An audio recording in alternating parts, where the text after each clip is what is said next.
తెలుగు మిత్రులారా, మోదీ తాతగారు మాటలు మీరు విన్నారు కదా.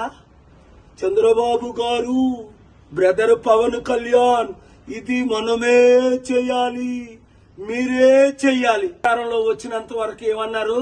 స్పెషల్ స్టేటస్ ఇస్తాను, స్మార్ట్ సిటీలు కడతాను, నల్లధనం తీసుకొస్తాను, అందరినీ శాంతిగా ఉంచుతాను, అద్భుతాలు చేస్తాను, డాలర్ రూపాయితో సమానం చేస్తాను, 20 కోట్ల ఉద్యోగాలు 10 సంవత్సరాలు ఇస్తాను. ఆ మాటలన్నీ మర్చిపోయి 2014లో వచ్చినప్పుడు మనకి మట్టి దీపము, ఇప్పుడు వచ్చినప్పుడు పవన్ కళ్యాణ్కి ఆ విక్కీ టాబ్లెట్.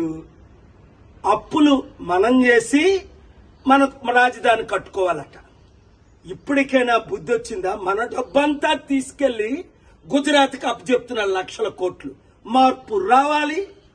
మాకు మోదీ వద్దు, మోదీ తొత్తులు వద్దు అన్నవారు అందరూ క్లిక్ చేయండి, వీడియో ఫార్వర్డ్ చేయండి, మార్పు తీసుకురండి.